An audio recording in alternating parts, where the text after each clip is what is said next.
Good morning, students. It's me, Shahana Parveen, your biology teacher here to continue your topic, natural resources, in which today's topic is carbon cycle. As I told you about earlier that why nutrients replenished, कि nutrients क्या replenish होना क्यों compulsory है. ऐसा नहीं है कि nutrition अगर रिप्लेनिश नहीं होंगे तो क्या होगा, ये अर्थ पे से ही खत्म हो जाएंगे. So today's topic is carbon cycle. Then what is the significance of carbon cycle? And carbon is the basic component of all the organic compounds like carbohydrate, protein, lipids, enzymes and nucleic acids of protoplasm. And in atmosphere it is present as carbon dioxide. atmosphere में कैसे किस form में मिलता है हमें carbon dioxide की form में. Now carbon dioxide utilization.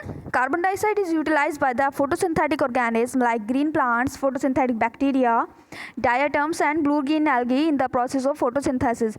As I told you about many times that what is the process of photosynthesis? Photosynthesis is the process of in which plants make their own food in the presence of sunlight and chlorophyll by the use of water and carbon dioxide. It occurs in the presence of chlorophyll and radiant energy of sunlight. Glucose synthesized in photosynthesis is used to synthesize other organic compounds. And how carbon dioxide produced? Carbon dioxide is released during respiration of both producers and consumers. As we all know that plants and as well as animals respire and they produce carbon dioxide. During decomposition of organic compounds of dead bodies, जब dead bodies का decomposition होता है तब भी carbon dioxide का production होता है. And during burning of fossil fuels like wood, coal and petroleum and in the volcanic eruption and hot springs, इन सब में भी कार्बन डाइऑक्साइड का प्रोडक्शन होता है.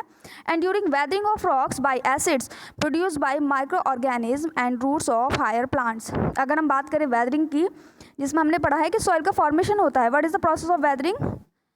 Soil is formed by the process of weathering and in which acid is produced by microorganism. यहाँ आप ये साइकिल का फॉर्मेशन है, साइकिल बनाएंगे. देन सेकेंड वन है आपकी oxygen cycle. And oxygen is present in water and forms 21% of air in atmosphere. ये आप सभी जानते हैं कि 21% एटमोसफेयर में ऑक्सीजन पाई जाती है. And all living beings need it for respiration. सभी लिविंग बीइंग को इसकी रिक्वायरमेंट होती है रेस्पिरेशन के लिए. Oxygen content of atmosphere has remain constant for last several million years. ऐसा नहीं है कि ऑक्सीजन का जो है जितना भी कंसंट्रेशन है वो फ्लक्चुएट होती रहती है, वो 21% ही है काफ़ी मिलियन ईयर्स एगो से. Most of oxygen lost is replenished by photosynthesis. जितनी भी ऑक्सीजन लॉस्ट होती है वो रिप्लेनिश हो जाती है by the process of photosynthesis. And during photosynthesis carbon dioxide is used by plants to form food along with release of oxygen, and the oxides can be reduced both chemically and biologically to produce oxygen, and microbial oxidation can also occur. Next देखिए students, due to burning of material oxygen form carbon dioxide. Without oxygen क्या होता है, अगर oxygen नहीं होगा तो burning की process भी नहीं होती. तो ऑक्सीजन की प्रेजेंस में जब बर्निंग की प्रोसेस होती है तो कार्बन डाइऑक्साइड का फॉर्मेशन होता है. And when oxygen combines with nitrogen it forms oxides of nitrogen, amino acids, proteins etc. and these compounds on breakdown release the oxygen in atmosphere. जब इन सब का ब्रेकडाउन होता है तो ऑक्सीजन रिलीज होता है एटमॉस्फेयर में. यहाँ आप साइकिल बनाएंगे. आफ्टर दैट आपकी कोई भी क्वेरी है रिगार्डिंग दिस टॉपिक्स तो आप पूछ सकते हैं मेरे से. आज के लिए इतना ही. बाय.